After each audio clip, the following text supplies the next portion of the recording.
The Instruction of Ptah-Hotep. The Instruction of Ke Gemni.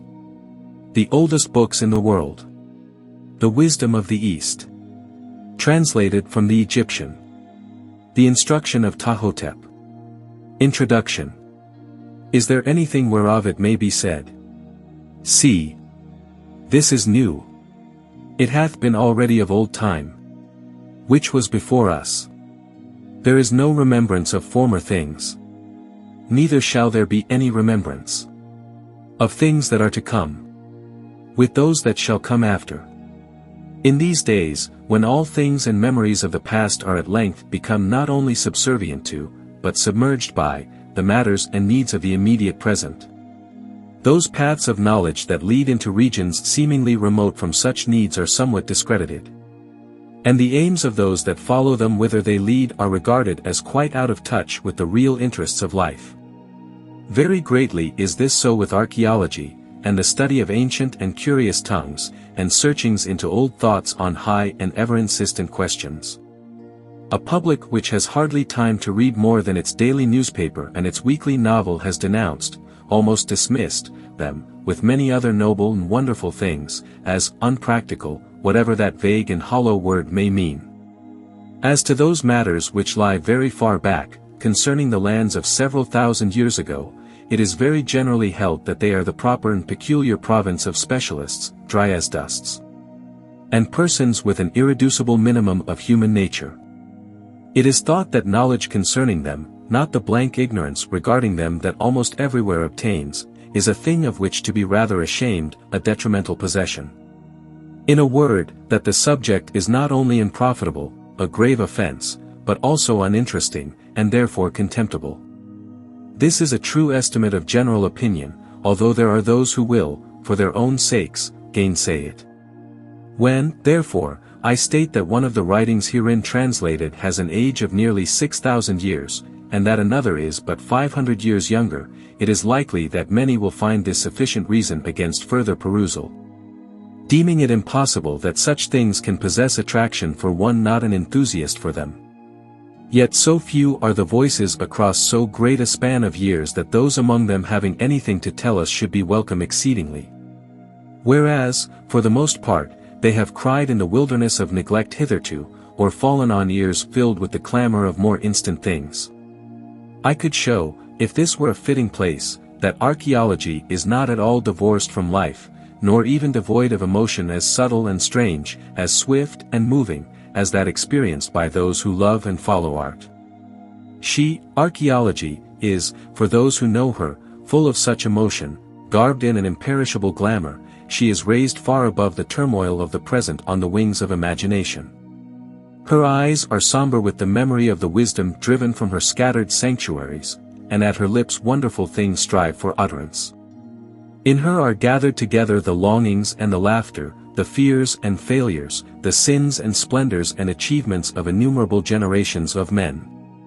And by her we are shown all the elemental and terrible passions of the unchanging soul of man, to which all cultures and philosophies are but garments to hide its nakedness, and thus in her, as in art, some of us may realize ourselves. Withal she is heavy-hearted, making continual lamentation for a glory that has withered and old hopes without fulfillment, and all her habitations are laid waste. As for the true lover of all old and forgotten things, it may justly be said of him, as of the poet, Nascitur, non-fit. For the dreams and the wonder are with him from the beginning. And in early childhood, knowing as yet hardly the names of ancient peoples, he is conscious of, and yearns instinctively toward, an immense and ever-receding past. With the one, as with the other, the unaccountable passion is so knitted into his soul that it will never, among 1,000 distractions and adverse influences, entirely forsake him, nor can such an one by willing cause it to come or to depart. He will live much in imagination, therein treading fair places now enwrapped in their inevitable shroud of wind-blown sand. Building anew temples whose stones hardly remain one upon the other, consecrate to gods dead as their multitudes of worshippers. Holding converse with the sages who, with all their lore, could not escape the ultimate oblivion, a spectator of splendid pageants, a ministrant at strange rites, a witness to vast tragedies, he also has admittance to the magical kingdom. to which is added the freedom of the city of remembrance.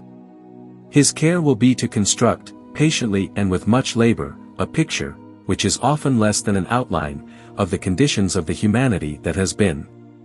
And he neither rejects nor despises any relic, however trivial or unlovely, that will help him, in its degree, to understand better that humanity or to bridge the wide chasms of his ignorance.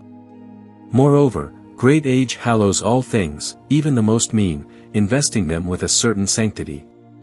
And the little sandal of a nameless child, or the rude amulet placed long ago with weeping on the still bosom of a friend, will move his heart as strongly by its appeal as the proud and enduring monument of a great conqueror insatiable of praise. At times, moving among the tokens of a period that the ravenous years dare not wholly efface in passing, he hears, calling faintly as from afar, innumerable voices, the voices of those who, stretching forth in Sheol eager hands toward life, greatly desire that some memorial of them, be it but a name, may survive in the world of men. Ancient Egypt fares perhaps better than other countries of antiquity at the hands of the general reader, and sometimes obtains a hearing when they do not. By reason of its intimate contact at certain periods with the nation that has brought us the Old Testament. Because of this the report of it has been with us constantly, and it has nearly become a symbol in religion. The stories of Moses and the magicians, and of the dealings of Abraham and Joseph with Pharaoh, together with the rude woodcuts of Egyptian taskmasters and cupbearers in family Bibles, have invested the venerable land with a dreamy mystery. While every one has heard of Ramesses, the pharaoh of the oppression, and Meneptah, the pharaoh of the Exodus. And it is possible that for the sake of such association, if not for his own sake, Ptah-Hotep will be considered worthy of notice. But in spite of the fact that the ancient Egyptians enjoy rather more popularity than their contemporaries, it is evident that the books which they wrote are closed books to those who have not the glamour of vanished peoples. And the fascination of mighty cities now made desolate, strong upon them. Yet in the heterogeneous and pitiful flotsam that reluctant seas have washed to us piecemeal from a remote past, there are, as will be shown later, many things which, although proceeding from a culture and modes of thought as far removed from our own as they may well be, are worth the reading, which do not require any special knowledge for their understanding. And of these are the translations in this book. The following pages, which, although addressed to the general reader, may yet be of some assistance to those especially interested in Egypt, give, among other matters, the place of the Instructions of Ptah-Hotep and Ke Gemni in the literature of Egypt. Their place, their unique place, in the literature of the world, their value historically, a description of the document in which they were found, what is known of their authors, a discussion of their contents. The land of which the father of history declared that no other country held so many wonders, has bequeathed us, by various channels, the rumor and remnant of a strange knowledge. She has devised us enigmas insoluble, and rendered up to us signs and messages whose meaning is dark for all time. And she has left a religion, veiled in allegory and illustrated by symbol, as fascinating as impenetrable for those who approach it. For into our hands the keys of these things have not been delivered, wherefore much study of them is a weariness to the flesh, and of the hazarding of interpretations there is no end. But apart from the mazes of mythology, the broken ways of history and the empty letter of a dead faith, there are, as is known to some, and as this little book professes to show, many documents which are antique, but not antiquated. Possessing interest above the purely archaeological, the interest called human. Of these are the tales which recall, in incident as in style, those of the immortal collection, full of the whole glamour of the East, the 1,000 Nights and a Night. Such are the love songs, full of the burning utterance of desire. The pathetic and even bitter dirges, whose singers have seen all the works that are done under the sun, and found all to be vanity and vexation of spirit. And such also are the didactic poems for the instruction of youth, which, in poetic phrase and in great detail, inculcate, among other things, the practice of right conduct as the price of happiness, a courtesy hardly less considerate than our own. And a charity which, when certain inevitable shortcomings are allowed for, bears comparison with almost any later system. Out of these there are many that may properly claim a place in a series bearing the seal of the wisdom of the East, though they belong only to the more objective and practical side of that wisdom. But, as touching the books here translated, the Instructions of Ptah-Hotep and of Ke Gemni, they possess, apart from the curious nature of their contents, a feature of the greatest interest, and an adequate claim on the notice of all persons interested in literature and its history. For if the datings and ascriptions in them be accepted as trustworthy, there is no reason why they should not be so accepted. They were composed about 4,000 years before Christ, and 3,550 years before Christ, respectively. And the significance of those remote dates is, that they are the oldest books in the world, the earliest extant specimens of the literary art. They stand on the extreme horizon of all that ocean of paper and ink that has become to us as an atmosphere, a fifth element, an essential of life. Books of many kinds had of course been written for centuries before Ptah-Hotep of Memphis summarized, for the benefit of future generations, the leading principles of morality current in his day. Even before the vizier, 500 years earlier, gave to his children the scroll which they prized above all things on earth, but those have perished and these remain. There are lists of titles which have a large sound, and prayers to the gods for all good things, on the tombs and monuments of kings and magnates long before the time of Ke Gemni, but those are not books in any sense of that word. Even the long, strange chants and spells engraven in the royal pyramids over against Memphis are later than the time of Ptah-Hotep, and cannot be called books in their present form, although some of them apparently originated before the first dynasty. Nor do the oldest books of any other country approach these two in antiquity.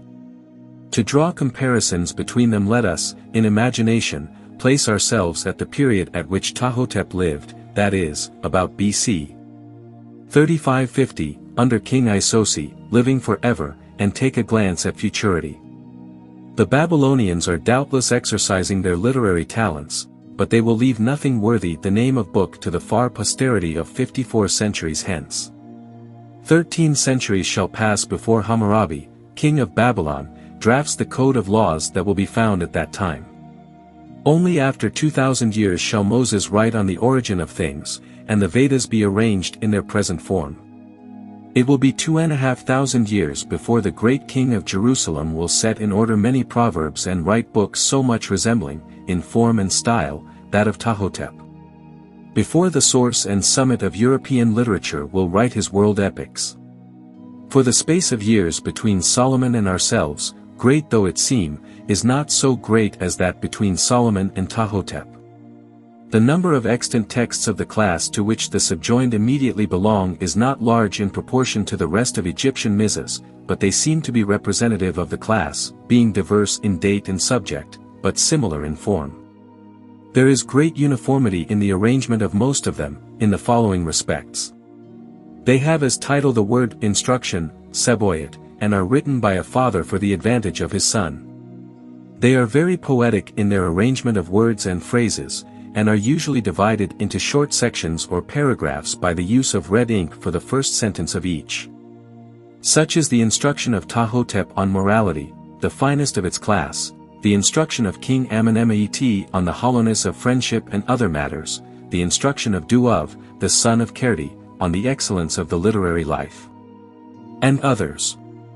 In many respects and in many details they greatly resemble the didactic works of the Old Testament and Apocrypha. These instructions were held in high esteem as textbooks and writing exercises in schools, a circumstance to which we owe the preservation of many of them.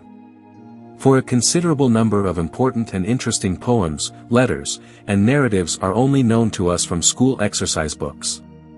The pupil at the Chamber of Instruction wrote out about 3 pages of these each day, as a means of improving his writing, as a model of style in composition, and for purposes of edification. These exercises abound in errors of spelling and grammar, having sometimes the master's corrections elegantly written above in red. As may be imagined, a schoolboy's scrawl over 3,000 years old is no easy thing to translate. But Faute de Mieux the Egyptologist welcomes any version, even the most barbarous. Fortunately, the MS from which these translations come is not of this kind. A detailed description of it may interest some of my readers. The Prisse Papyrus, which is well known by name and a few extracts to all persons conversant with Egyptian matters, was acquired in Egypt by M. Prisse d'Avens, a French archaeologist of distinction, and published by him in 1847. The exact place of its discovery is unknown. M. Prisse is said to have bought it of one of the fellahin whom he employed to make excavations at the burial ground of Thebes. This man pretended that he had no knowledge of its finding, as he was trying to sell it for a friend. It is believed that it was actually taken by the Arab from the tomb of one of the kings, Entef, but this is not certain.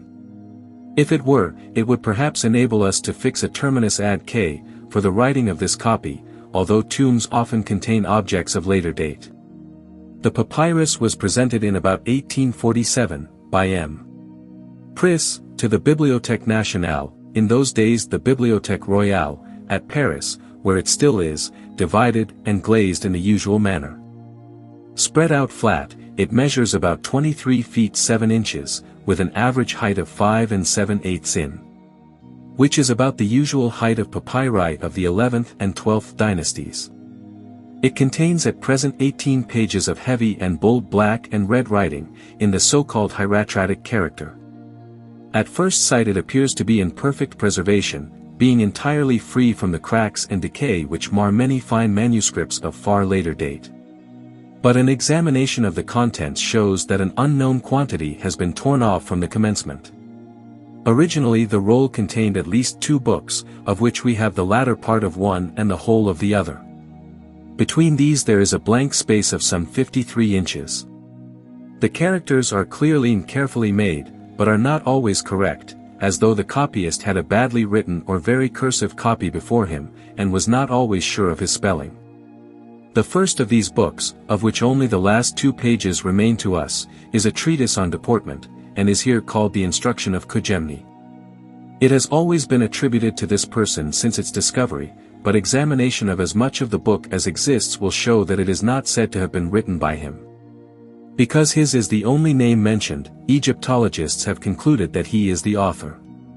The unnamed vizier, who called his children to him, can hardly be Ke Gemni, who was not raised to the rank of vizier and governor of a city until afterwards.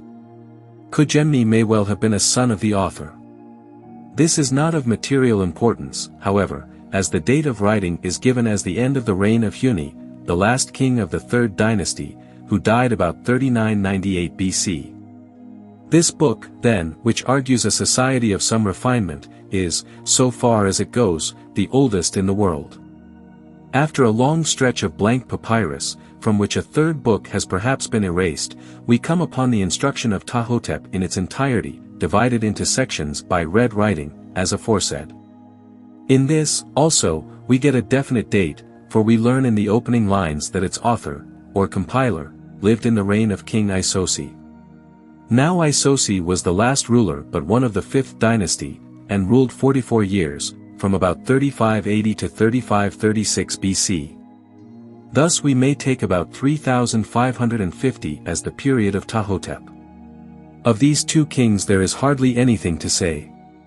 Huni is only known to us by mention of his name, we have no record of any act of his. Of Isosi the only exploit that remains is this, that he sent his treasurer, Beward, to Somaliland to obtain for him a certain kind of dwarf. This the treasurer brought back, and received much reward therefor. That is all that is left of the reigns of 2 kings, who ruled long, who perhaps ruled greatly and wisely, having just cause to hope that their fame and the report of their good deeds might never pass away. Such is the fate of kings. The copy of these instructions that we have, the only complete copy, is far later than the later of these dates. An examination of the writing shows that it is not earlier than the 11th dynasty, and is probably of the 12th. More than this cannot be said, where it was written, by whom, and when, are not stated, as they are in many cases. The writing lacks the fine regularity of that of the professional scribes of the 12th dynasty, and has many points of divergence therefrom, but the papyrus is assigned by the best judges to this period. This gives it an antiquity of about 4,500 years, and it looks good to last as long again, if only it be not examined overmuch nor brought out into the light too often. It is as fresh and readable as in the year after it was written. Will the books of our time last 1/10 so long? It is not without a feeling of awe, even of sadness, that one with any sense of the wonder of things gazes for the first time on the old book, and thinks of all it has survived. So many empires have arisen and gone down since those words were penned, so many great and terrible things have been. And we are fortunate indeed in having such a book as this of Ptah-Hotep for the most ancient complete literary work extant. For not by any magical texts or hymns and prayers should we be so well shown the conditions of that early time, but our moralist, by advancing counsels of perfection for every contingency, has left us a faithful record of his age. The veil of 5,500 years is rent, and we are met with a vivid and a fascinating picture of the domestic and social life of the Old Kingdom. We read of the wife, who must be treated kindly at all costs. The genial generosity of the rich man, and the scowling boor, a thorn in the side of his friends and relations, the laughingstock of all men.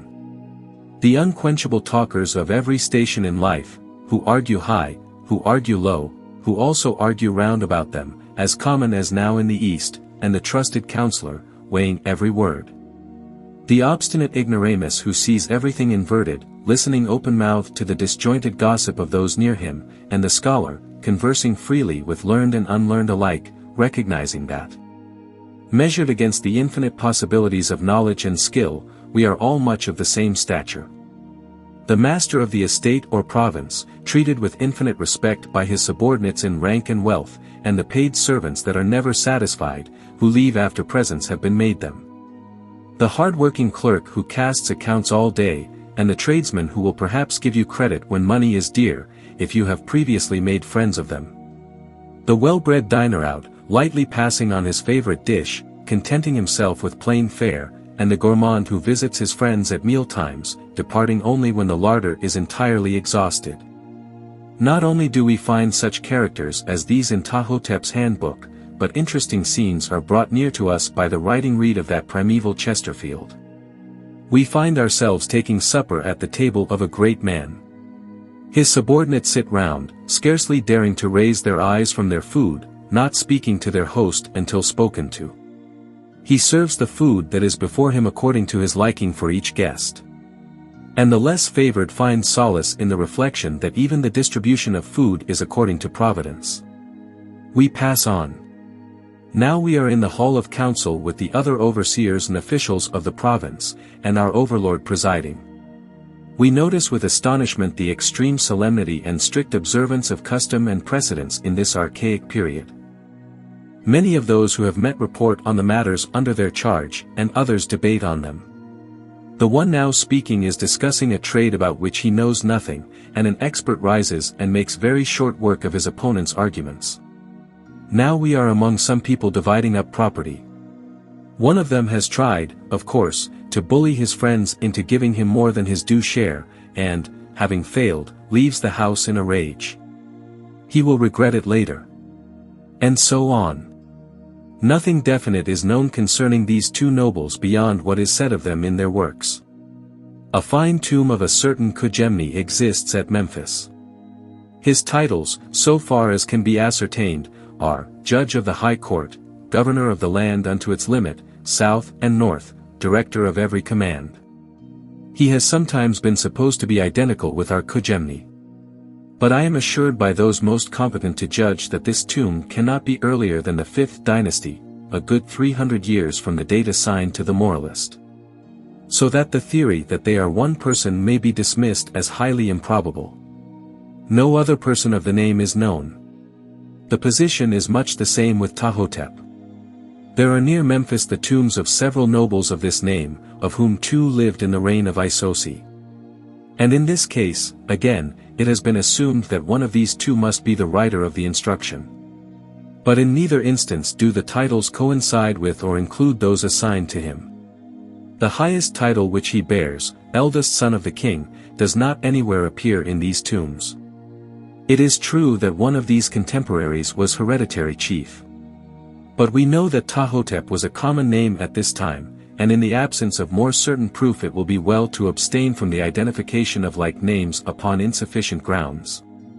Thus it is only by the chance discovery of this scroll that these two princes of old time, whose bodies are blown about the desert dust these many centuries, are secured from utter oblivion.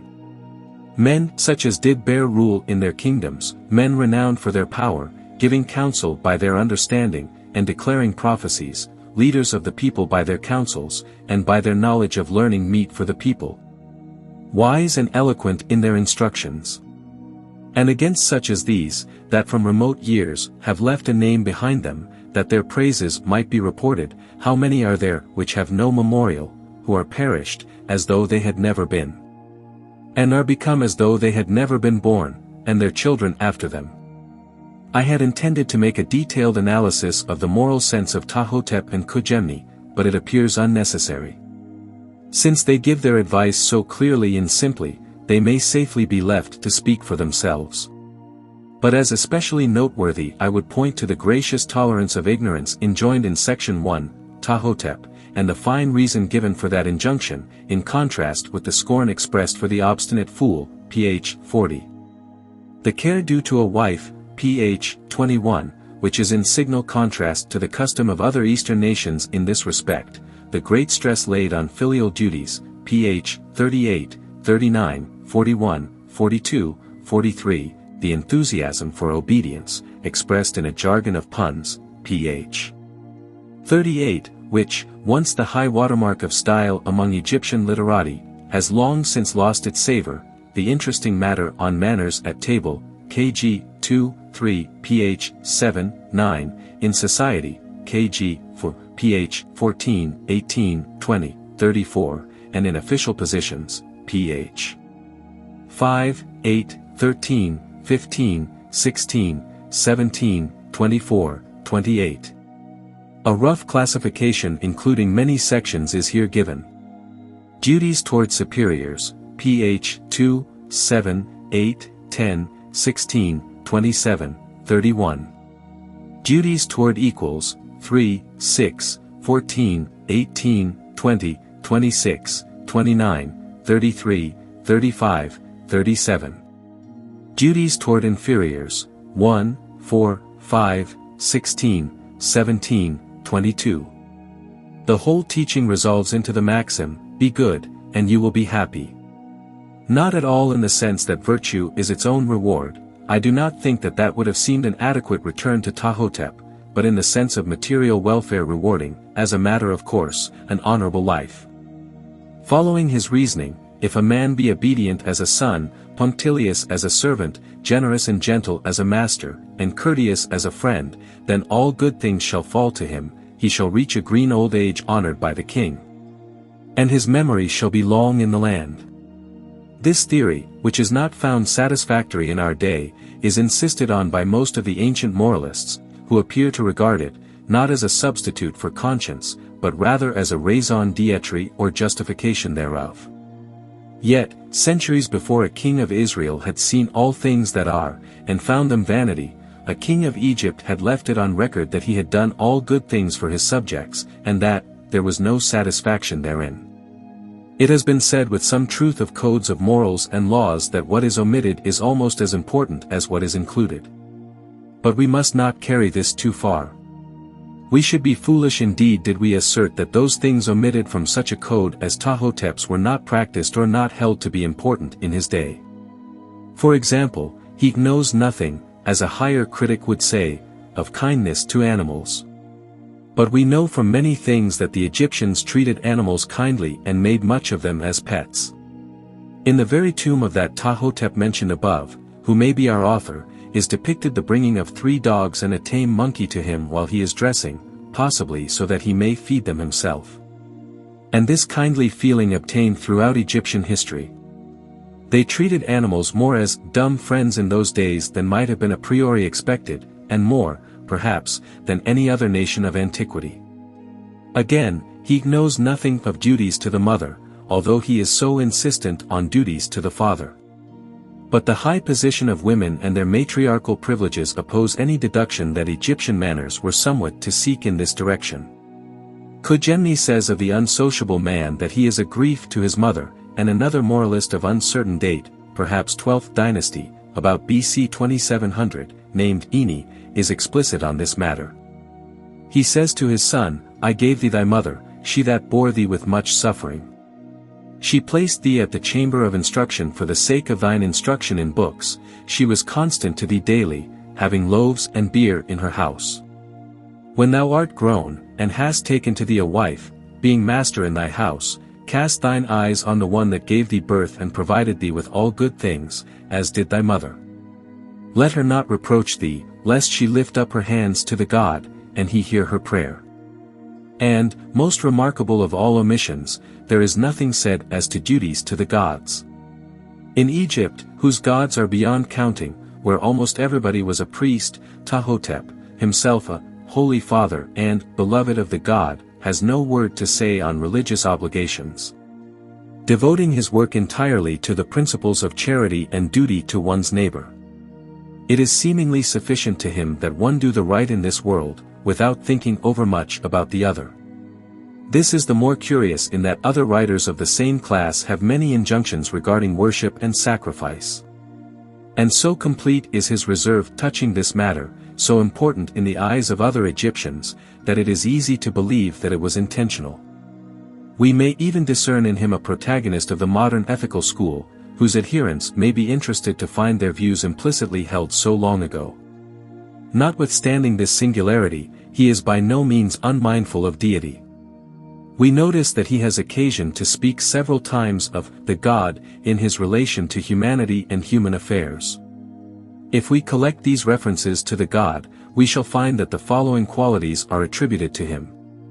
He rewards diligence, 9, 10, and punishes sin, 6, 10, also KG, 5, he is the giver of good things, ph. 22, 30, 43, dispenses fate and preordains events, 6, 7, 9, 26, loves his creation, 26, observes men's actions, 10, desires them to be fruitful and multiply, 12. All this is in complete accord with the belief of other religions, including Christianity, regarding the Godhead. And here we touch another pleasing characteristic of this most ancient of books, its Catholic spirit and disregard of those mythological and esoteric riddles that most Egyptian works propound to us continually. It will be noticed that the God is not anywhere mentioned by name. Osiris, 5, and Horus, 41, are alluded to, but only historically, in respect of their rule upon earth, not as present powers.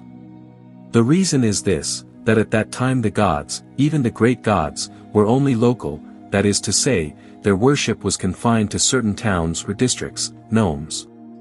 And beyond the boundaries of these their names lost that power and influence which they exerted in their peculiar provinces. A book, therefore, which spoke of one god only, by name, would have been found much limited as to popularity in use.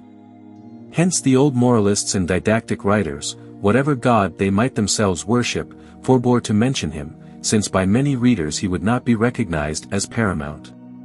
They wrote instead, the God, that is, the God of your allegiance, whoever he may be.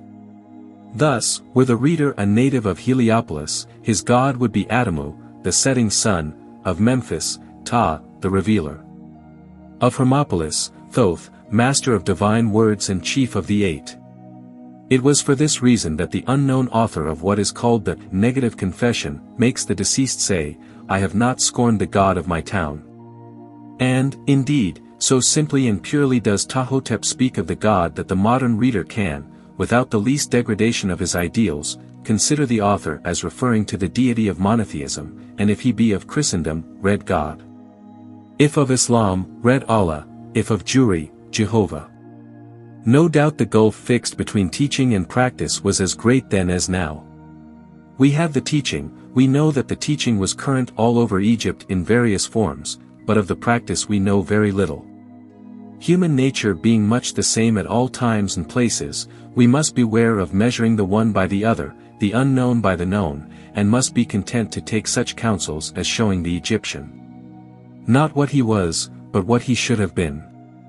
It is established that they were a kindly, peace-loving people, genial and courtly, but whether law-abiding is another matter. We know nothing about their laws, but we know that the law courts were busy, and that legal officials were numerous. And we know, further, that their duplicity and lack of straightforwardness were proverbial among the Greeks and Romans, and persists to this day. I have noted above the resemblance of the Egyptian instructions to the Jewish didactic books, Proverbs and Ecclesiastes in the Old Testament, Wisdom of Solomon and Ecclesiasticus in the Apocrypha. This will be obvious to all readers. Compare, e.g., the opening of Ptah-Hotep, b. with the opening of Proverbs. It is not necessary to point out all the parallels in detail. I come, lastly, to speak of other translations. The first into any language was that of the Reverend D.I. Heath, Vicar of Brading, Isle of Wight. This version, which first appeared in 1856, was ruined by the translator's theory that the Prisse Papyrus contained references to the Exodus, and was written by the shepherd king, Aphobes. How he obtained that name from Ptah-Hotep, how he read the Exodus into his book, or how he got 3/4 of his translation, it is not possible to say. Written in a style which is in itself a matter for decipherment, it is full of absurdities and gratuitous mistakes, and is entirely worthless. It is one more instance of the lamentable results that arise when a person with a preconceived biblical theory comes into contact with Egyptian records.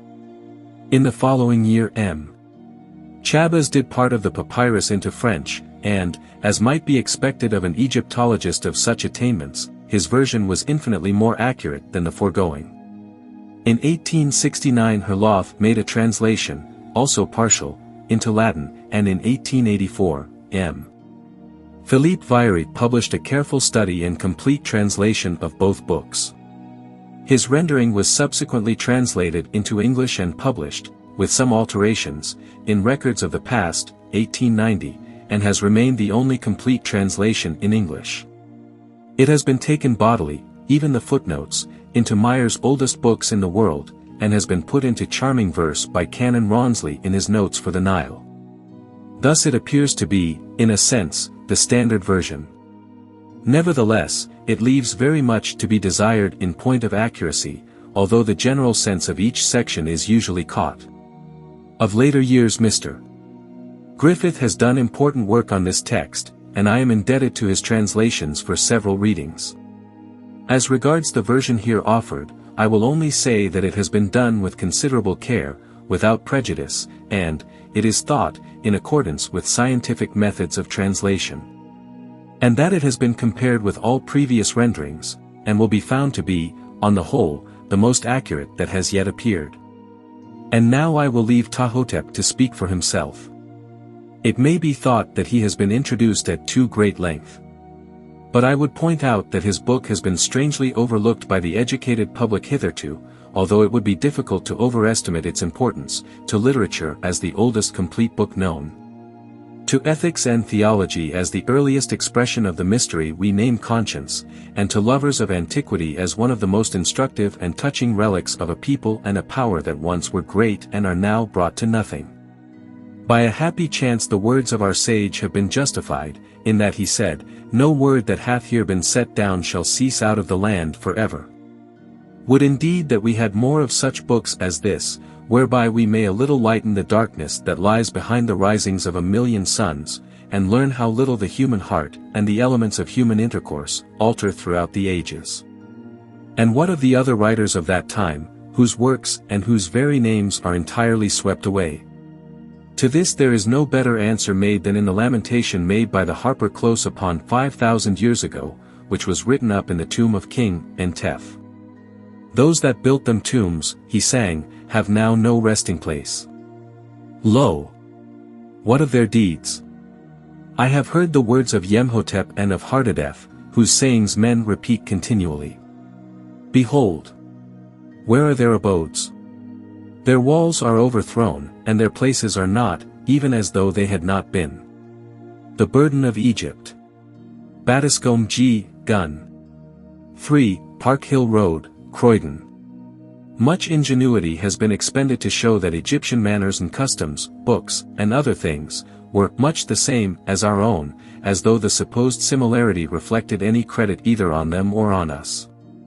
Except in customs which are common to all times and places, as drinking beer, writing love letters, making wills, going to school, and other things antecedently probable, the Egyptian life can show very few parallels to the life of today.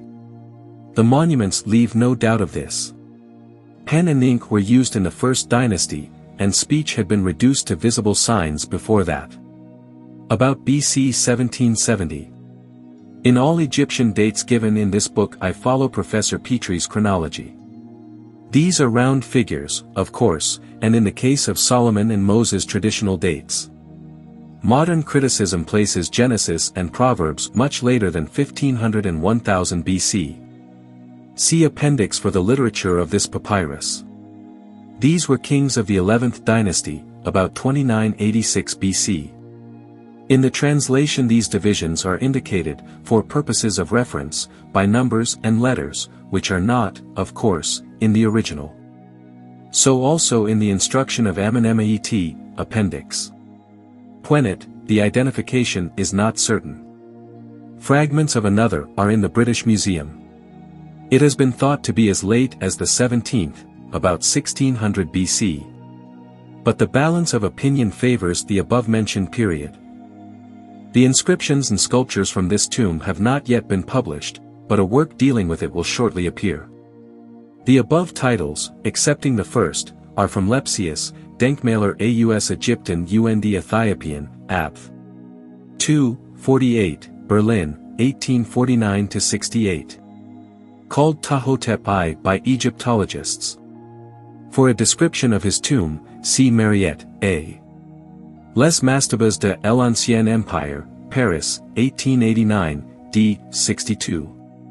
For the other Ptah-Hotep under Isosi, see Quibble, J. E., and Griffith, F. L., Egyptian Research Account, The Ramesseum and the Tomb of Ptah-Hotep, London, 1898. Also Davies, N. de G. and Griffith, F. L., Egypt Exploration Fund, The Mastaba of Ptah-Hotep and Akhethetep at Saqqara, 2 volumes, London, 1900, 1901. The little figure on the is from this tomb. The Wisdom of the Son of Sirach, Chapter 44. The Egyptians were monogamists at this time, and the wife enjoyed social equality with her husband. Page. Noter. This is an arbitrary name not existing in the original. It would be better named the Declaration of Innocence. It has been thought by many Egyptologists that the God mentioned in this and other texts is a nameless monotheistic abstraction transcending all named gods. Although this theory has the support of many great names, I venture to say that the evidence for such an important doctrine is in the highest degree unsatisfactory. The books mentioned here are set forth in detail in the bibliography. Only of Ptah-Hotep. The Instruction of Ptah-Hotep. The Ethics of Argument, Manners for Guests, From Father to Son, A Just Judge, The Treatment of Servants, Duties of the Great, The Test of Friendship, The Beauty of Obedience, One Generation to Another, Whom the King Honoreth. The Instruction of the Governor of his City. The Vizier, Ptah-Hotep, in the reign of the King of Upper and Lower Egypt, Isosi, living forever, to the end of time. A. The Governor of his City, the Vizier, Ptah-Hotep, he said, O Prince, my lord, the end of life is at hand, old age descendeth upon me, feebleness cometh, and childishness is renewed. He, that is old, lieth down in misery every day. The eyes are small, the ears are deaf. Energy is diminished, the heart hath no rest. The mouth is silent, and he speaketh no word, the heart stoppeth, and he remembereth not yesterday. The bones are painful throughout the body. Good turneth unto evil. All taste departeth. These things doeth old age for mankind, being evil in all things.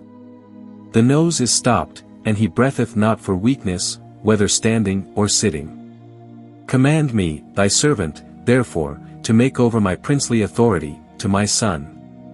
Let me speak unto him the words of them that hearken to the counsel of the men of old time, those that hearkened unto the gods. I pray thee, let this thing be done, that sin may be banished from among persons of understanding, that thou may enlighten the lands. Said the majesty of this God, instruct him, then, in the words of old time. May he be a wonder unto the children of princes, that they may enter and hearken with him. Make straight all their hearts, and discourse with him, without causing weariness. b. Here begin the proverbs of fair speech, spoken by the hereditary chief, the Holy Father, beloved of the God, the eldest son of the king, of his body, the governor of his city, the vizier, Ptah-Hotep. When instructing the ignorant in the knowledge of exactness in fair speaking. The glory of him that obeyeth, the shame of him that transgresseth them. He said unto his son, 1. Be not proud because thou art learned, but discourse with the ignorant man, as with the sage. For no limit can be set to skill, neither is there any craftsman that possesseth full advantages. Fair speech is more rare than the emerald that is found by slave maidens on the pebbles. 2. If thou find an arguer talking, one that is well disposed and wiser than thou, let thine arms fall, bend thy back, be not angry with him if he agree, not with thee. Refrain from speaking evilly, oppose him not at any time when he speaketh. If he address thee as one ignorant of the matter, thine humbleness shall bear away his contentions. 3. If thou find an arguer talking, thy fellow, one that is within thy reach, keep not silence when he saith aught that is evil. So shalt thou be wiser than he.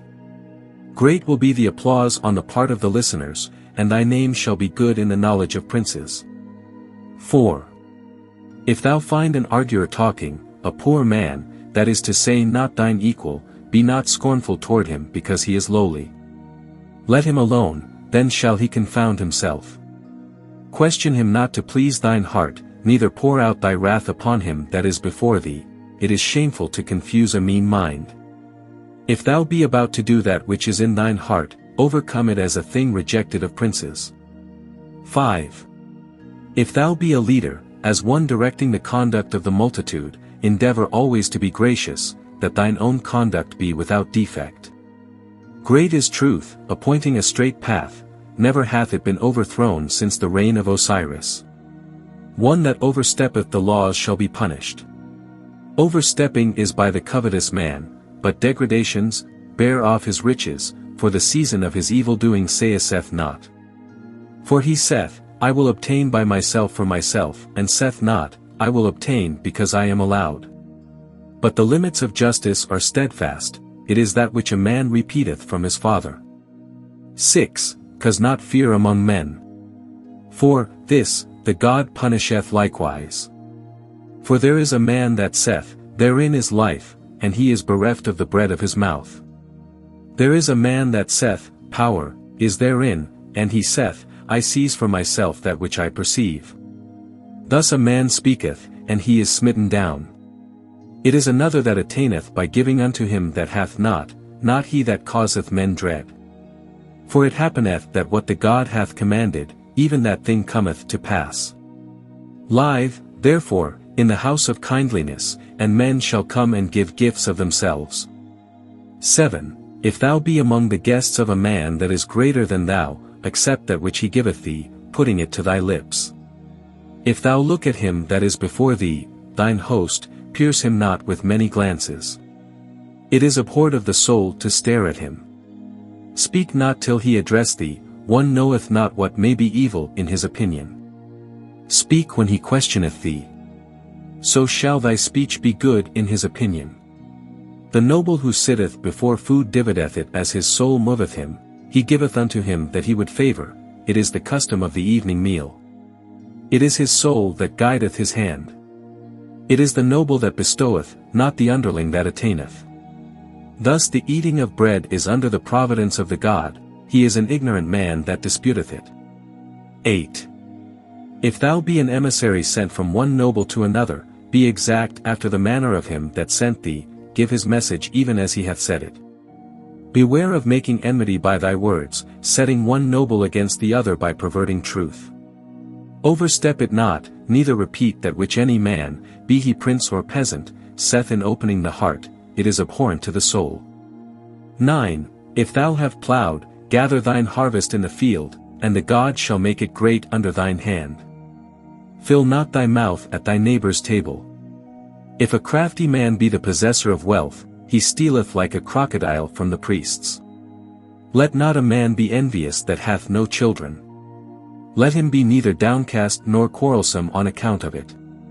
For a father, though great, may be grieved, as to the mother of children, she hath less peace than another. Verily, each man is created, to his destiny, by the God, who is the chief of a tribe, trustful in following him. 10. If thou be lowly, serve a wise man, that all thine actions may be good before the God. If thou have known a man of none account that hath been advanced in rank, be not haughty toward him on account of that which thou knowest concerning him, but honor him that hath been advanced, according to that which he hath become. Behold, riches come not of themselves, it is their rule for him that desireth them. If he bestir him and collect them himself, the God shall make him prosperous, but he shall punish him, if he be slothful. 11. Follow thine heart during thy lifetime, do not more than is commanded thee. Diminish not the time of following the heart, it is abhorred of the soul, that its time, of ease, be taken away. Shorten not the daytime more than is needful to maintain thine house. When riches are gained, follow the heart, for riches are of no avail if one be weary. 12. If thou wouldest be a wise man, beget a son for the pleasing of the God. If he make straight his course after thine example, if he arrange thine affairs in due order, do unto him all that is good, for thy son is he, begotten of thine own soul. Sunder not thine heart from him, or thine own begotten shall curse thee. If he be heedless and trespass thy rules of conduct, and is violent, if every speech that cometh from his mouth be a vile word, then beat thou him, that his talk may be fitting. Keep him from those that make light of that which is commanded, for it is they that make him rebellious. And they that are guided go not astray, but they that lose their bearings cannot find a straight course. 13. If thou be in the chamber of council, act always according to the steps enjoined on thee at the beginning of the day. Be not absent, or thou shalt be expelled, but be ready in entering and making report. Wide is the seat of one that hath made address. The council chamber acteth by strict rule, and all its plans are in accordance with method. It is the God that advanceth one to a seat therein, the like is not done for elbowers. 14. If thou be among people, make for thyself love, the beginning and end of the heart. One that knoweth not his course shall say in himself, seeing thee, he that ordereth himself duly becometh the owner of wealth, I shall copy his conduct.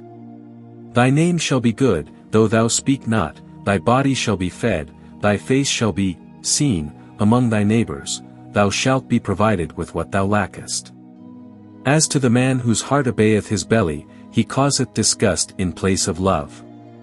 His heart is wretched, his body is gross, he is insolent toward those endowed of the God. He that obeyeth his belly hath an enemy. 15. Report thine actions without concealment, discover thy conduct when in council with thine overlord. It is not evil for the envoy that his report be not answered, yea, I know it, by the prince, for that which he knoweth includeth not this. If he, the prince, think that he will oppose him on account of it, he thinketh, he will be silent because I have spoken. 16. If thou be a leader, cause that the rules that thou hast enjoined be carried out. And do all things as one that remembereth the days coming after, when speech availeth not. Be not lavish of favors, it leadeth to servility, producing slackness. 17. If thou be a leader, be gracious when thou hearkenest unto the speech of a suppliant. Let him not hesitate to deliver himself of that which he hath thought to tell thee, but be desirous of removing his injury. Let him speak freely, that the thing for which he hath come to thee may be done. If he hesitate to open his heart, it is said, is it because he, the judge, doeth the wrong that no entreaties are made to him concerning it by those to whom it happeneth? But a well-taught heart hearkeneth readily. 18. If thou desire to continue friendship in any abode wherein thou enterest, be it as master, as brother, or as friend, wheresoever thou goest, beware of consorting with women. No place prospereth wherein that is done. Nor is it prudent to take part in it, 1,000 men have been ruined for the pleasure of a little time short as a dream. Even death is reached thereby, it is a wretched thing. As for the evil liver, one leaveth him for what he doeth, he is avoided. If his desires be not gratified, he regardeth no laws. 19. If thou desire that thine actions may be good, save thyself from all malice, and beware of the quality of covetousness, which is a grievous inner malady. Let it not chance that thou fall thereinto. It setteth at variance fathers-in-law and the kinsmen of the daughter-in-law, it sundereth the wife and the husband. It gathereth unto itself all evils, it is the girdle of all wickedness. But the man that is just flourisheth, truth goeth in his footsteps, and he mocketh habitations therein, not in the dwelling of covetousness. 20. Be not covetous as touching shares, in seizing that which is not thine own property. Be not covetous toward thy neighbors, for with a gentle man praise availeth more than might. He, that is covetous, cometh empty from among his neighbors, being void of the persuasion of speech. One hath remorse for even a little covetousness when his belly cooleth. 21. If thou wouldest be wise, provide for thine house, and love thy wife that is in thine arms. Fill her stomach, clothe her back, oil is the remedy of her limbs. Gladden her heart during thy lifetime, for she is an estate profitable unto its Lord. Be not harsh, for gentleness mastereth her more than strength. Give to her that for which she sigheth and that toward which her eye looketh. So shalt thou keep her in thine house. 22. Satisfy thine hired servants out of such things as thou hast, it is the duty of one that hath been favored of the God. In sooth, it is hard to satisfy hired servants. For one saith, he is a lavish person, one knoweth not that which may come from him. But on the morrow he thinketh, he is a person of exactitude, parsimony, content therein. And when favors have been shown unto servants, they say, we go. Peace dwelleth not in that town wherein dwell servants that are wretched. 23. Repeat not extravagant speech, neither listen thereto, for it is the utterance of a body heated by wrath. When such speech is repeated to thee, hearken not thereto, look to the ground. Speak not regarding it, that he that is before thee may know wisdom. If thou be commanded to do a theft, bring it to pass that the command be taken off thee, for it is a thing hateful according to law. That which destroyeth a vision is the veil over it. 24. If thou wouldest be a wise man, and one sitting in counsel with his overlord, apply thine heart unto perfection. Silence is more profitable unto thee than abundance of speech. Consider how thou may be opposed by an expert that speaketh in counsel. It is a foolish thing to speak on every kind of work, for he that disputeth thy words shall put them unto proof. 25. If thou be powerful, make thyself to be honored for knowledge and for gentleness. Speak with authority, that is, not as if following injunctions, for he that is humble, when highly placed, falleth into errors. Exalt not thine heart, that it be not brought low. Be not silent, but beware of interruption and of answering words with heat. Put it far from thee, control thyself. The wrathful heart speaketh fiery words, it darteth out at the man of peace that approacheth, stopping his path. One that reckoneth accounts all the day passeth not an happy moment. One that gladdeneth his heart all the day provideth not for his house. The bowman hitteth the mark, as the steersman reacheth land, by diversity of aim. He that obeyeth his heart shall command. 26. Let not a prince be hindered when he is occupied, neither oppress the heart of him that is already laden. For he shall be hostile toward one that delayeth him, but shall bear his soul unto one that loveth him. The disposal of souls is with the God, and that which he loveth is his creation. Set out, therefore, after a violent quarrel. Be at peace with him that is hostile unto thee, his opponent. It is such souls that make love to grow. 27. Instruct a noble in such things as be profitable unto him, cause that he be received among men. Let his satisfaction fall on his master, for thy provision dependeth upon his will. By reason of it thy belly shall be satisfied, thy back will be clothed thereby.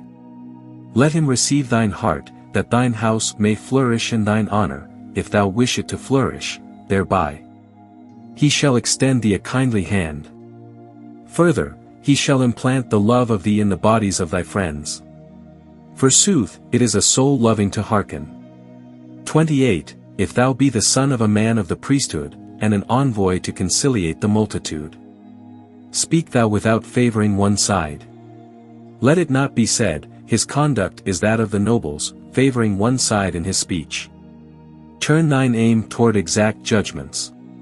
29. If thou have been gracious at a former time, having forgiven a man to guide him aright, shun him, remind him not after the first day that he hath been silent to thee, concerning it. 30. If thou be great, after being of none account, and hast gotten riches after squalor, being foremost in these in the city, and hast knowledge concerning useful matters, so that promotion is come unto thee. Then swathe not thine heart in thine hoard, for thou art become the steward of the endowments of the God.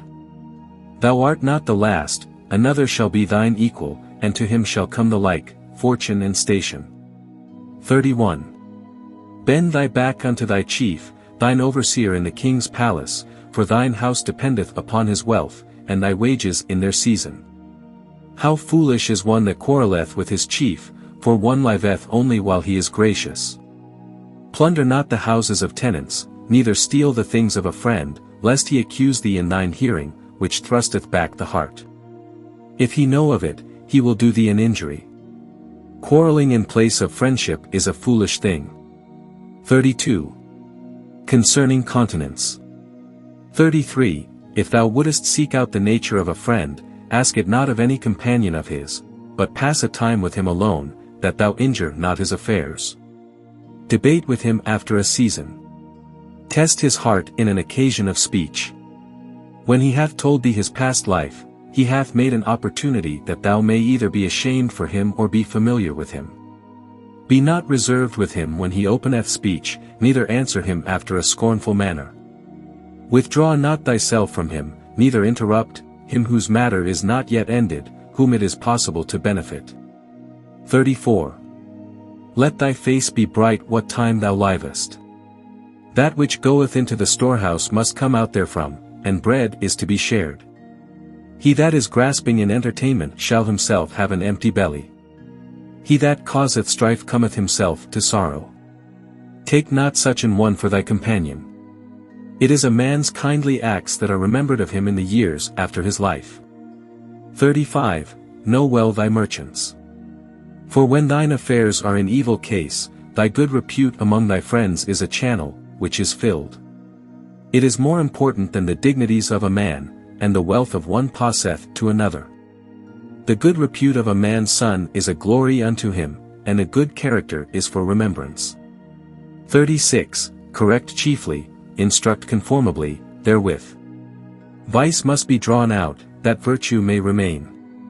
Nor is this a matter of misfortune, for one that is a gainsayer becometh a strife-maker. 37. If thou make a woman to be ashamed, wanton of heart, one known by her townsfolk to be falsely placed, be kind unto her for a space, send her not away, give her to eat.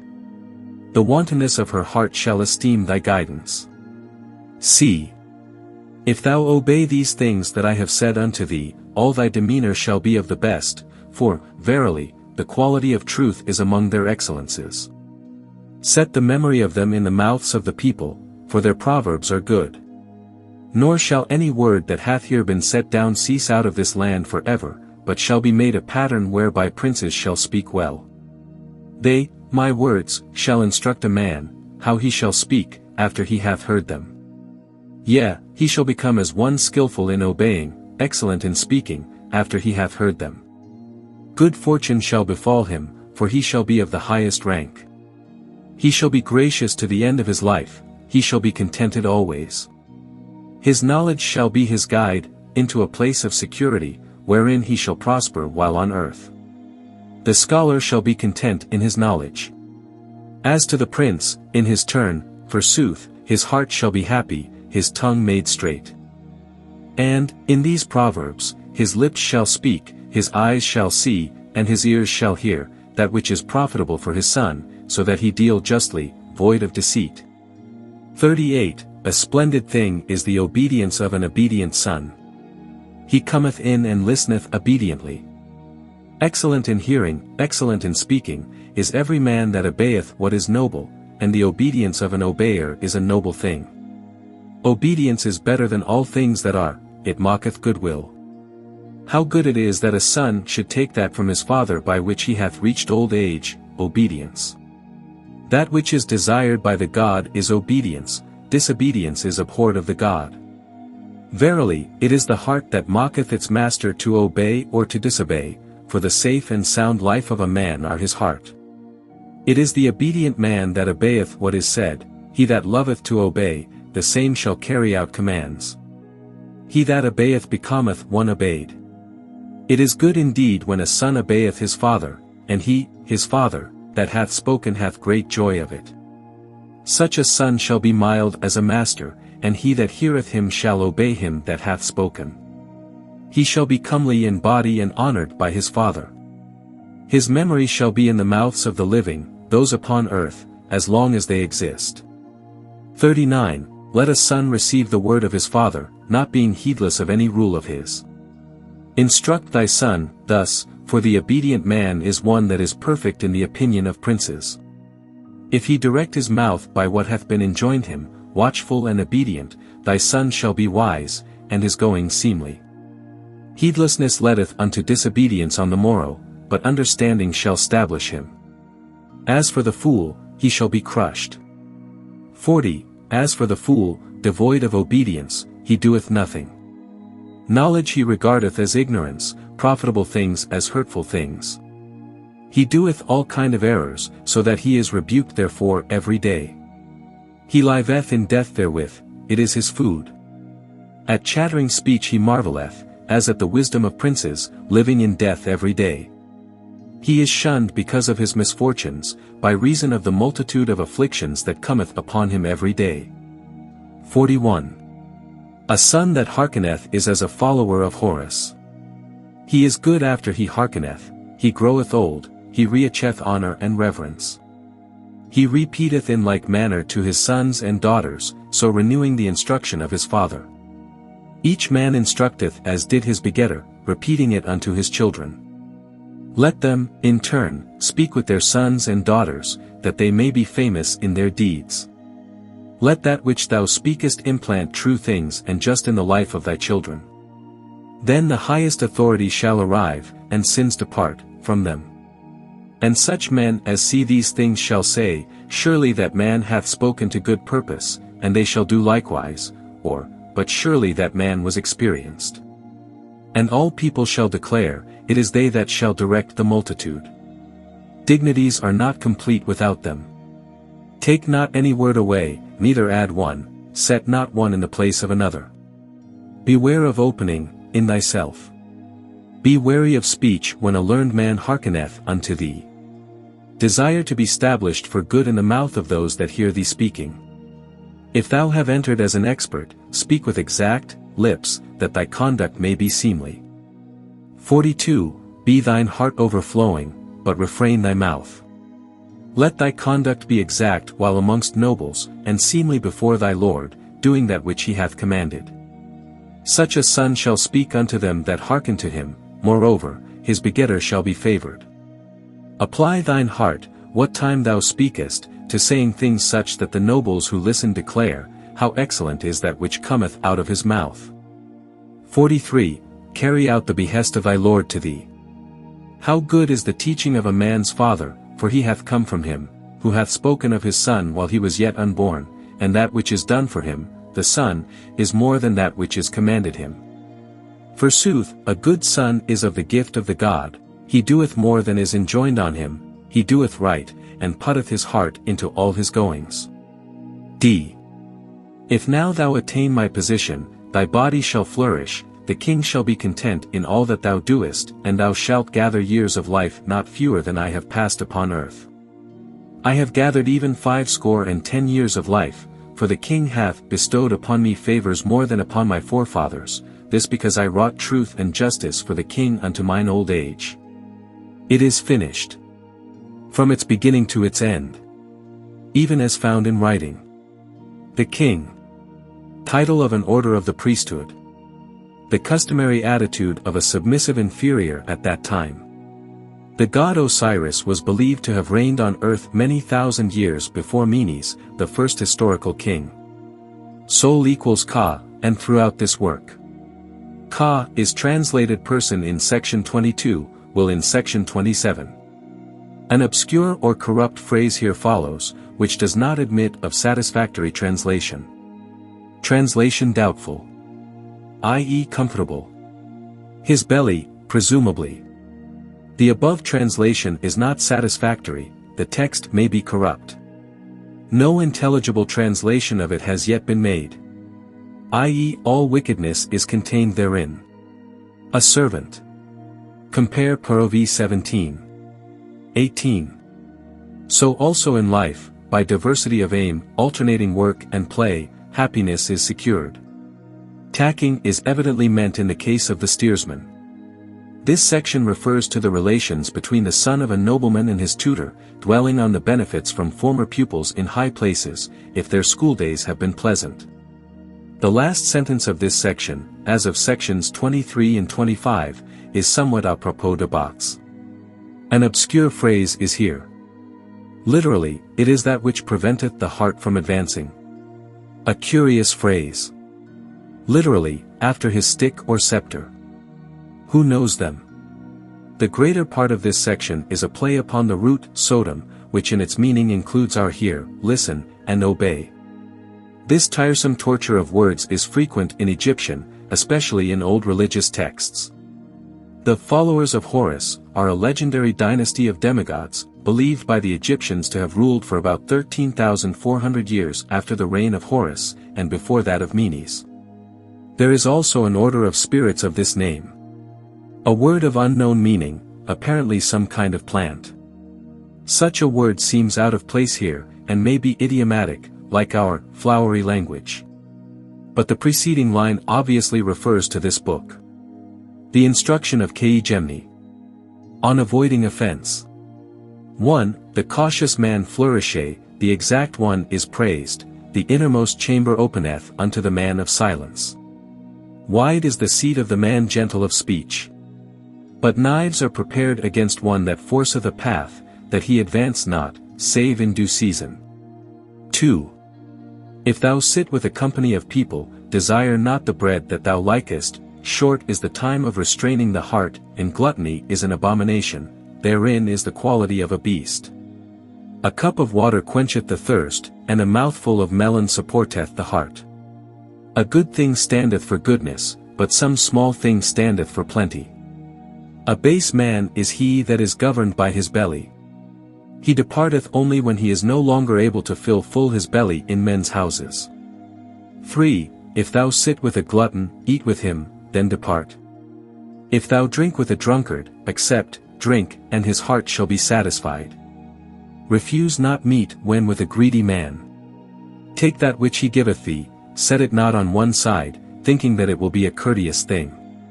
4. If a man be lacking in good fellowship, no speech hath any influence over him.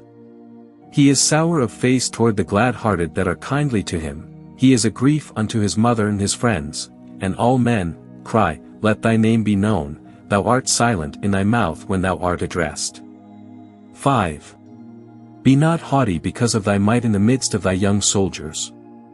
Beware of making strife, for one knoweth not the things that the God will do when he punisheth. The vizier caused his sons and daughters to be summoned, when he had finished the rules of the conduct of men. And they marveled when they came to him. Then he said unto them, Hearken unto everything that is in writing in this book, even as I have said it in adding unto profitable sayings. And they cast themselves on their bellies, and they read it, even as it was in writing. And it was better in their opinion than anything in this land unto its limits. Now they were living when his majesty, the king of Upper and Lower Egypt, Huni, departed, and his majesty, the king of Upper and Lower Egypt, Sneferu, was enthroned as a gracious king over the whole of this land. Then was Ke Gemni made governor of his city and vizier. It is finished. The original is not divided into sections. I.e. comfortable.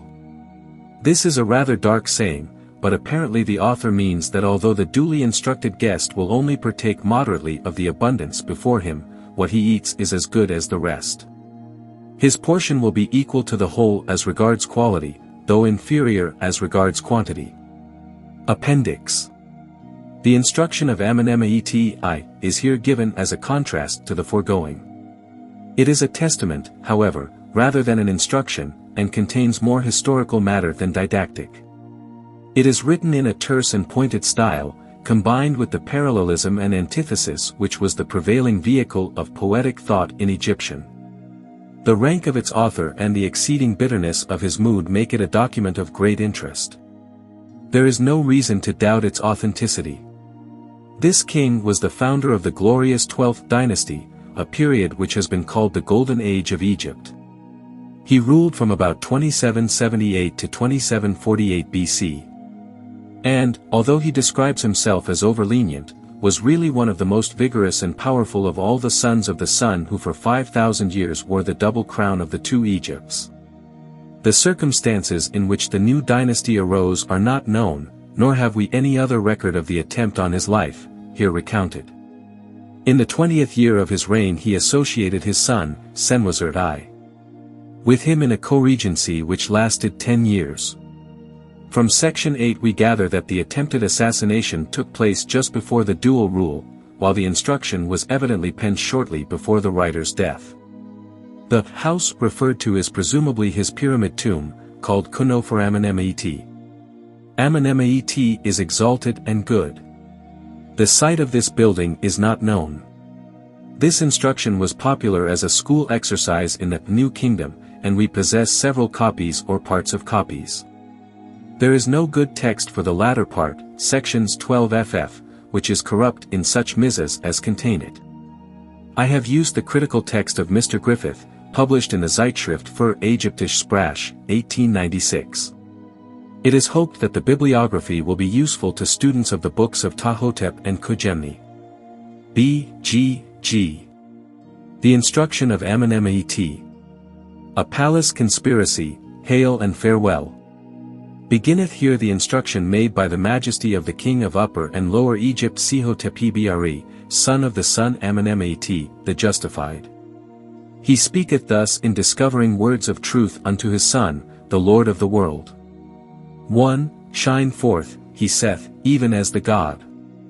Hearken to that which I say unto thee, that thou may reign over the land, that thou may govern the world, that thou may excel in goodness. 2. Let one withdraw himself from his subordinates entirely. It befalleth that mankind give their hearts unto one that causeth them fear. Mix not among them alone, fill not thine heart with a brother, no not a trusted friend, make for thyself no familiar dependence, in these things is no satisfaction. 3. When thou least down have care for thy very life, since friends exist not for a man in the day of misfortunes. I gave to the beggar, and caused the orphan to live, I made him that had not to attain, even as he that had. 4. But it was the eater of my food that made insurrection against me, to whom I gave mine hands, he created disturbance thereby, they that arrayed them in my fine linen regarded me a shadow. And it was they that anointed themselves with my spices that entered my harem. 5. My images are among the living, and my achievements are among men. But I have made an heroic story that hath not been heard. A great feat of arms that hath not been seen. Surely one fighteth for a lassoed ox that forgetteth yesterday, and good fortune is of no avail unto one that cannot perceive it. 6. It was after the evening meal, and night was come. I took for myself an hour of ease. I lay down upon my bed, for I was weary. My heart began to wander. I slept. And lo! Weapons were brandished, and there was conference concerning me. I acted as the serpent of the desert. 7. I awoke to fight. I was alone. I found one struck down, it was the captain of the guard. Had I received quickly the arms from his hand, I had driven back the dastards by smiting around. But he was not a brave man on that night, nor could I fight alone. An occasion of prowess cometh not to one surprised. Thus was I. 8. Behold, then, vile things came to pass, for I was without thee, the courtiers knew not that I had passed on to thee, my power, I sat not with thee on the throne. Let me, then, make thy plans. Because I awed them not, I was not unmindful of them, but mine heart bringeth not to remembrance the slackness of servants. 9. Is it the custom of women to gather together assailants? Are assassins reared within my palace? Was the opening done by cutting through the ground? The underlings were deceived as to what they did. But misfortunes have not come in my train since my birth. Nor hath there existed the equal of me as a doer of valiance. 10. I forced my way up to Elephantine, I went down unto the coast lakes, I have stood upon the boundaries of the land, and I have seen its center. I have set the limits of might by my might in my deeds. 11. I raised corn, I loved Nopi, the Nile begged of me every valley. In my reign none hungered, none thirsted therein. They were contented in that which I did, saying concerning me, every commandment is meet. 12. I overcame lions, I carried off crocodiles. I cast the Nubians under my feet, I carried off the southern Nubians. I caused the Asiatics to flee, even as hounds. 13. I have made me an house, adorned with gold, its ceiling with lapis lazuli, its walls having deep foundations. Its doors are of copper, their bolts are of bronze. It is made for everlasting. Eternity is in awe of it. I know every dimension thereof, O Lord of the world. 14. There are diverse devices in buildings. I know the pronouncements of men when inquiring into its beauties. But they know not that it was without thee, O my son, Senwizard, life, safe and sound, be to thee, by thy feet do I walk, thou art after mine own heart, by thine eyes do I see, born in an hour of delight, with spirits that rendered thee praise. 15. Behold, that which I have done at the beginning, let me set it in order for thee at the end, let me be the landing place of that which is in thine heart. All men together set the white crown on the offspring of the god, fixing it unto its due place. I shall begin thy praises when in the boat of Ra thy kingdom hath been from primeval time, not by my doing, who have done valiant things. Raise up monuments, make beautiful thy tomb. I have fought against him whom thou knowest. For I desire not that he should be beside thy majesty. Life, safe and sound, be to thee. It is finished. A ceremonial title applied to deceased persons, analogous to our, the late. Justified is not an exact rendering, but it is usual, and will serve. Literally, heart. An allusion to the people of Egypt, whom he had freed from the foreign oppressors. I.e., he remained quiet but watchful. Referring to the co-regency with his son. Referring to the attempted assassination. The limits, south and north, of his kingdom. The god of corn. Or, unborn souls, HMMW. An explanation of names occurring in this book. Amenemhet. The god Amon is to the fore. Huni. I have smitten. Isosi. Of unknown meaning. Ke Gemni. I have found a soul, or, a soul is found for me. Ptah-Hotep. The god Ptah is satisfied, alluding either to the belief that to beget a child was pleasing to the god, or to the dedication of the child to the god. Sehotepibri. Contenting the heart of the god Ra. Sneferu. The beautifier. Senwizard. Of doubtful meaning, connected with the goddess Wezert. Other spellings of these names are Amenemhat, Huna, Asa, Esi, Ptah-Hotep, Sehetepabra, Reis-Hetepab, Sneferu, Uzertison. Bibliography. Brugsch, H. Hieroglyphisches Demotisches Wörterbuch, Volumes V-7. Leipzig, 1880 ff. Contains explanations of many difficult passages. Budge, E. W. An Egyptian Reading Book. London, 1888. Second edition, with transliteration into italics and vocabulary, London, 1896. Contains the most convenient transcript of the pp follows throughout that of Vieri, see below. For some amendments see Griffith in Proc. SBA, below. The first edition is more accurate, for this text, than the second. The vocabulary needs revision. Chabas, F. Le plus ancien livre du monde, études sur le papyrus Prisse. Revue archéologique, première série, 15. Anno. Paris, 1857. Contains a discussion of the text, etc., and partial translation. Chabas, F. Le papyrus Prisse. Zeitschrift für ägyptische Sprache. Berlin, 1870. Discusses the meaning of various words. Chabas, F. Le plus ancien livre du monde. Études sur le papyrus Prisse. Bibliothèque Orientale, Volume 2. Paris, 1872. The work of 1857 recast. Dumakin, J. Les Sentences de Kagemni. Les Bibles et les Initiateurs religieux de l'Humanité, Volume 2. Part 1, Paris, 1884. Contains a translation of K.G. Griffith, F.L. Notes on Egyptian Texts of the Middle Kingdom, 3. Proceedings of the Society of Biblical Archaeology, Volume 13. London, 1890. Discusses the text, correcting some previous errors in transcription. Translation of K.G. and A. B. of P.H. Griffith, F.L. Egyptian Literature. A Library of the World's Best Literature.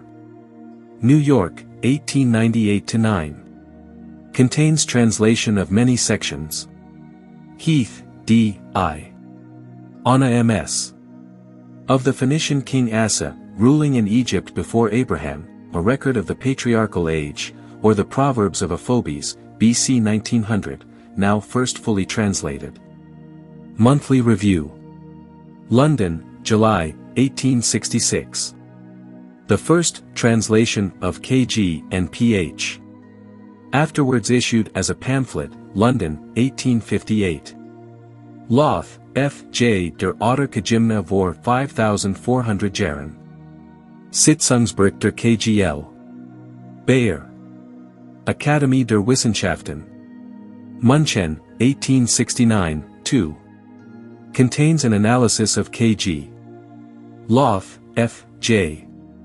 Der Prim Ptah-Hotep über das Alter, Ptah-Hotep's Ethik. Sitzungsbericht der KGL. Bayer. Akademie der Wissenschaften. München, 1870, 2, Heft I, Baylich. Contains analysis and translation into Latin and German of the greater part of P.H. Mahaffey, J. P. Prolegomena to Ancient History, Part 2. London, 1871. Contains translations from Loth's rendering. Meyer, T. The Oldest Books in the World. New York, 1900. Contains Vieri's translation and notes. Petrie, W. M. F. Religion and Conscience in Ancient Egypt. London, 1898. Contains translations of many sections by F. L. Griffith. Prisse d'Avens, e facsimile d'un papyrus égyptien, trouvé à Thebes, dans la Bibliothèque Royale de Paris, et publié par E. P. D. Paris, 1847. Rawnsley, H. D. Notes for the Nile, together with a metrical rendering of the hymns of ancient Egypt, and of the precepts of Ptah-Hotep, the oldest book in the world. London, 1892. Revillaut, E. Les deux préfaces du Papyrus Prisse. Revue Égyptologique, Tome 7. Paris, 1896. Contains translation of K.G. and A. of P.H. Revillaut, E. Les Maxims de Ptah-Hotep. Revue Égyptologique, Tome X, Paris, 1902. Contains translation and text of P.H. Vieri, P. Études sur le papyrus Prisse, le livre de Kagemni et les leçons de Ptah-Hotep. Bibliothèque de l'École de Hautes Études, Vasque 70. Paris, 1887. Contains complete translation and elaborate discussion of the text, also glossary. Vizier, P. The Precepts of Ptah-Hotep, the oldest book in the world. Records of the Past, New Series, Volume 3. London, 1890. Contains a translation of Ph. Printed by Hazel, Watson and Viney, Limited, London and Aylesbury. The Wisdom of the East Series. Edited by L. Cranmer-Bwangene Drive S.A., Kapadia. The object of the editors of this series is a very definite one. They desire above all things that, in their humble way, these books shall be the ambassadors of goodwill and understanding between East and West, the old world of thought and the new of action. In this endeavor, and in their own sphere, they are but followers of the highest example in the land. They are confident that a deeper knowledge of the great ideals and lofty philosophy of Oriental thought may help to a revival of that true spirit of charity which neither despises nor fears the nations of another creed and color. Finally, in thanking press and public for the very cordial reception given to the Wisdom of the East series, they wish to state that no pains have been spared to secure the best specialists for the treatment of the various subjects at hand.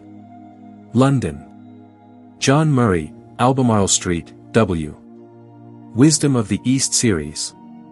In pot L6 MO, price 1/ each net in cloth limp, excepting the first 2 volumes. The Teachings of Zoroaster. And The Philosophy of the Parsi Religion.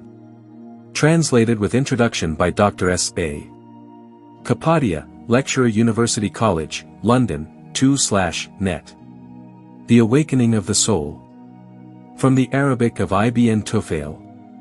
Translated with introduction by Paul Brownell, Ph.D. 1/6 net. The Duties of the Heart. By Rabbi Baki.